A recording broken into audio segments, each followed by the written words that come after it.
My name is Gerard Nweje. I'm Tawiah Tetteh. I'm Nanor Bright Suka. I am Adofo Amoafo. I'm Chief Gyamfi.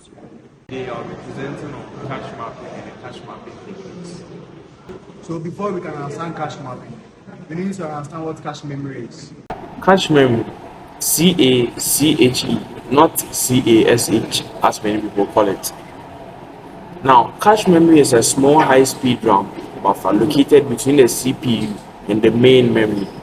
You must bear in mind that the RAM is generally slower than the CPU cycle time, so we need an intermediary to be between the CPU and the random access memory.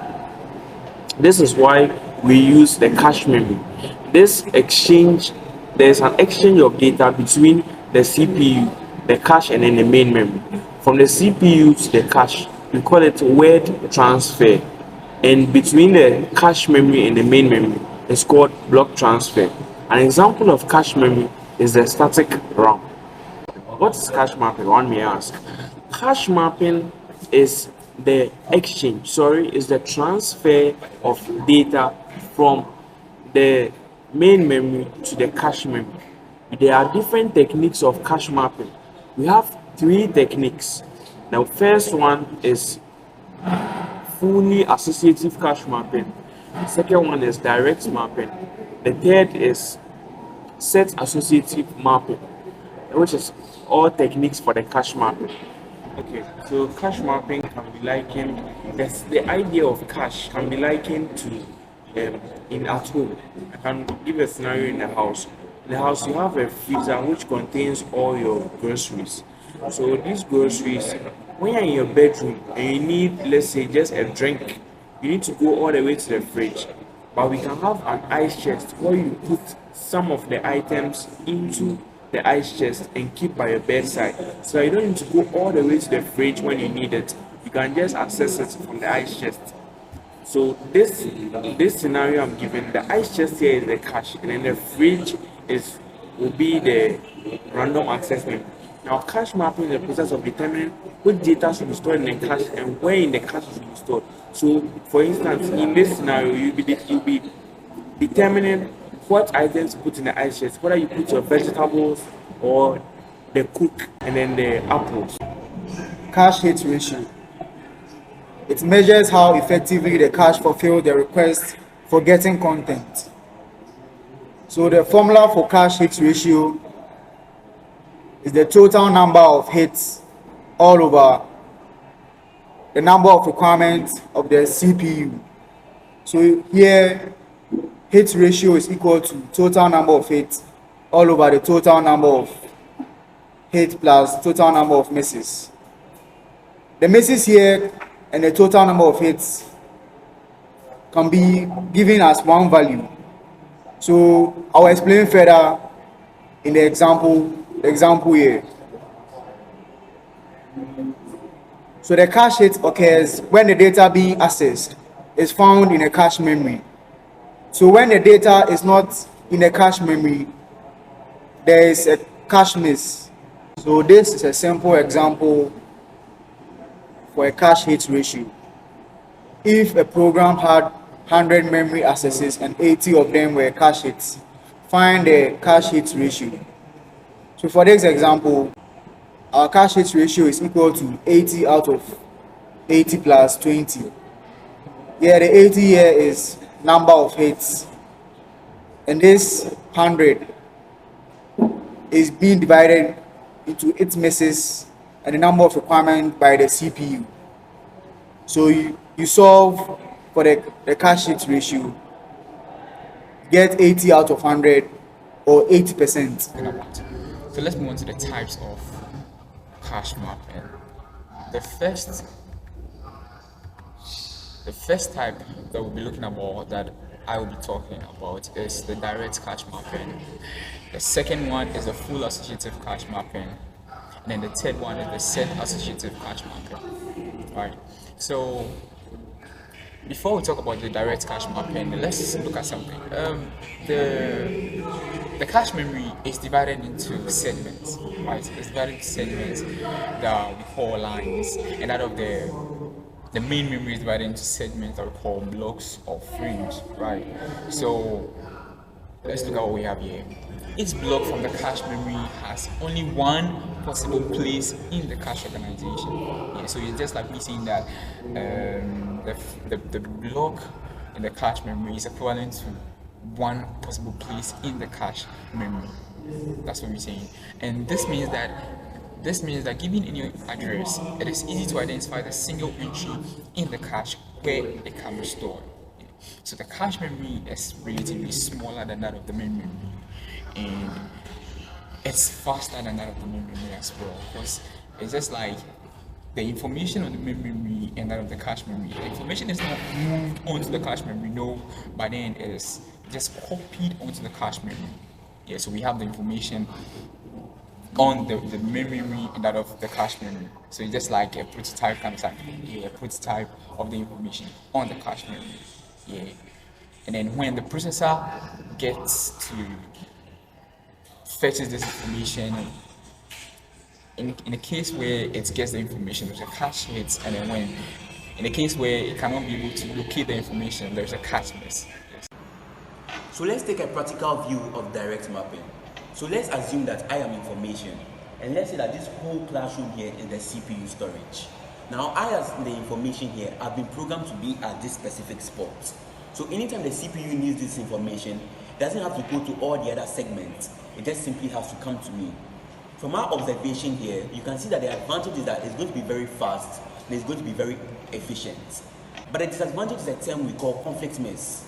Conflict miss is a situation where two sets of information have been programmed to be in this specific segment. So let's say an individual has been programmed to be here, or an individual has been assigned this seat, and I've also been assigned this seat. We notice that anytime we come, there's going to be fight on who gets this information. And that's exactly what happens. When the CPU comes to come and get this information, it doesn't know which one to choose, and there's going to be conflicts. Sometimes it can make your system crash. This is the reason why full associative mapping and set associative mapping is being preferred to direct mapping. Fortunately or unfortunately, direct map catching comes with some formulas you need to learn. So let's look at this example so we can be able to grasp the context fully to our understanding. If we have a direct map catch of 8 kilobyte size with block size equals 128 bytes, and say the size of main memory is equal to 64 kilobytes, assuming word size is equal to 1 byte, then now you need to understand for the main memory, another name for the main memory is the physical address, and we're given to it here as 64 kilobytes. Also, in memory, we don't work in kilobytes. We work with the fundamental units, which is bytes. So 64 kilobytes here, when you break it down, it's going to give you here 64 times 1024. The kilobytes is changed to 1024. Also in memory, we don't work with the numbers that we have been given. We work in 2 exponents, so 2 raised to the power. 64 is going to give us here 2 raised to the power 6. And 1024 is going to give us here 2 raised to the power 10. You're going to add this and you're going to get 2 raised to the power 16. Another wonderful thing about memory is that we ignore the 2. We are going to take only 16. So our final answer for the number of bits for the physical address is 16 bits. Also, we have here number of bits for word. You might be asking, but they did not give us anything about word. They actually did, but they changed the grammar here.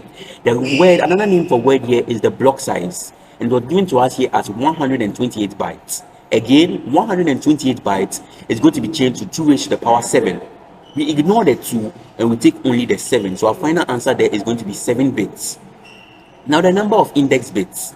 You may be asking, but they didn't give us anything about index bits. You are wrong again. It was here. If we have a direct map catch of 8 kilobyte size, this here is the index bits. And from what we have learned so far, 1024 is the same as this kilobyte you are seeing here. So it's going to be 8 kilobytes times 1024.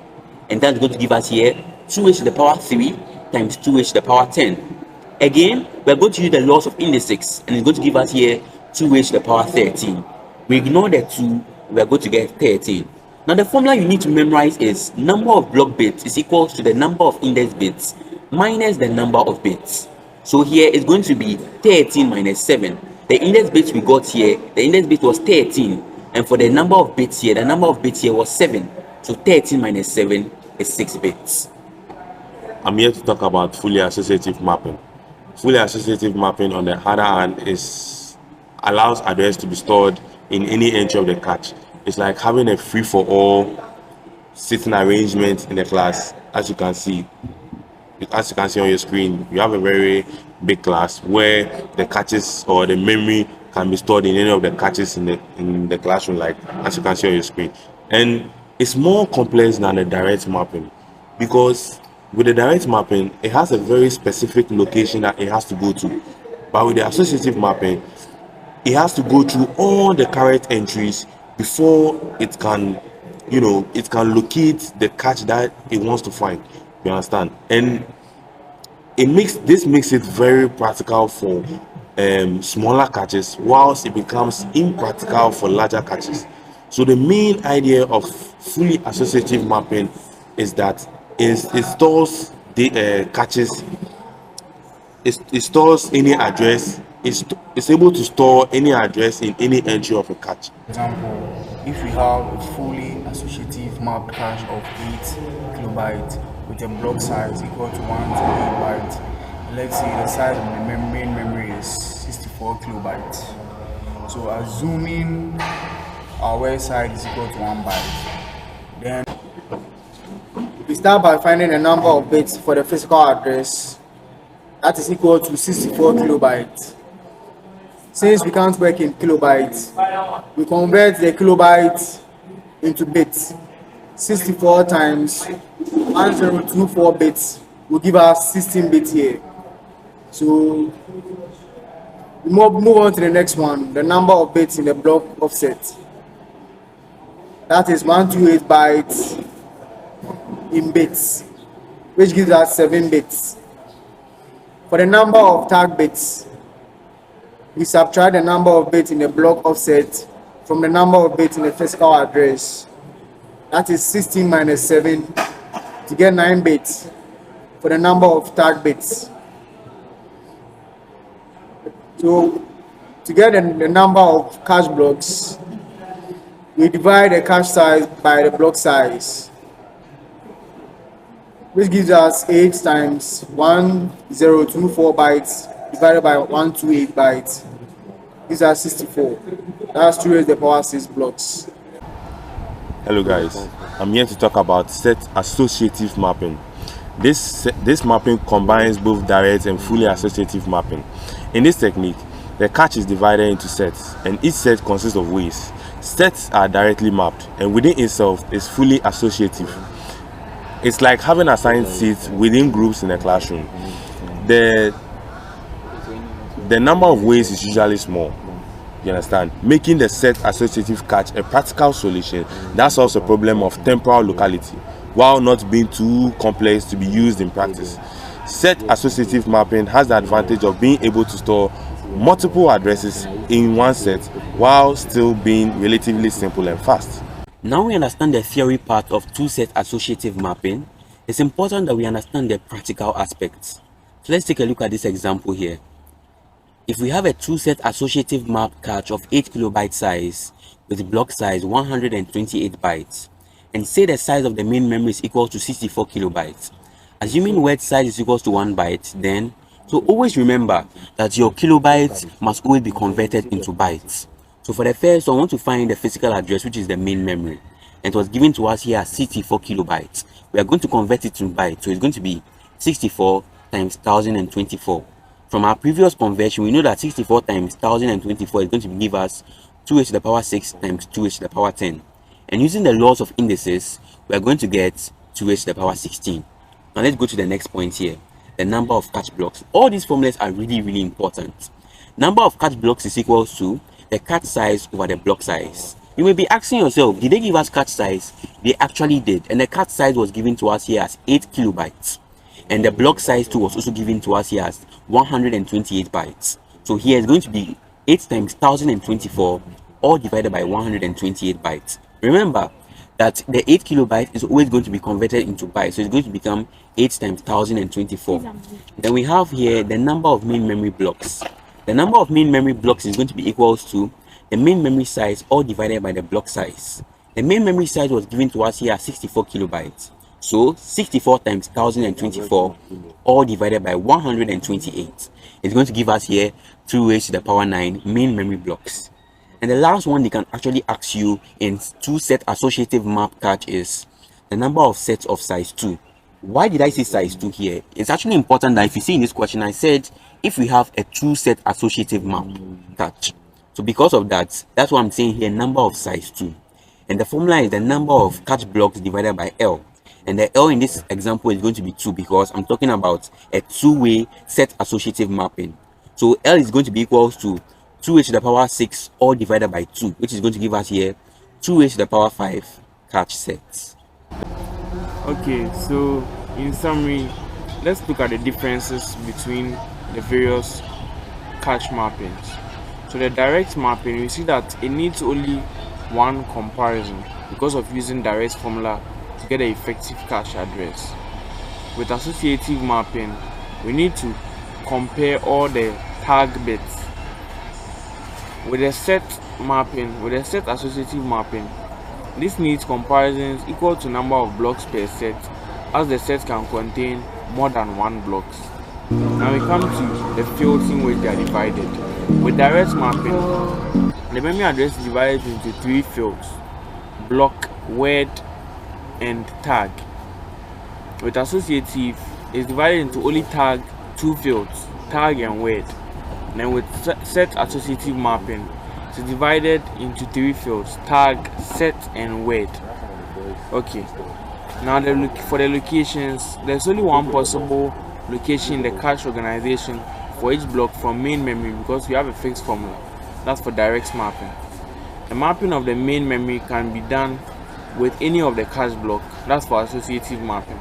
And then for set associative mapping, we have that the memory block can be done, the mapping of the main memory block can be done with a particular cache block of any direct mapped cache. Thank you very much. Since you said thank you. But with the direct mapping, I'm here to talk about 3 advantages of the direct mapping, which is the simplest type of mapping. First, as only tag field matching is required while searching for a word. It is comparatively less expensive than associative mapping. And with the disadvantages, it gives low performance because of replacement for data tag value. Moving on to the full associative mapping advantages. It is fast. Another point is that it is easy to implement. With the disadvantages, expensive because it needs to store address along with the data. Last but not least, or lastly, set associative mapping. Advantages is that it gives better performance than the direct and associative mapping techniques. With the disadvantages, it is most expensive with the increase in set size cost also increases. Thank you. So there you have it. We have discussed the different techniques about cache mapping. That is the direct mapping, the full associative mapping, and the set associative mapping. I hope you found this video very interesting.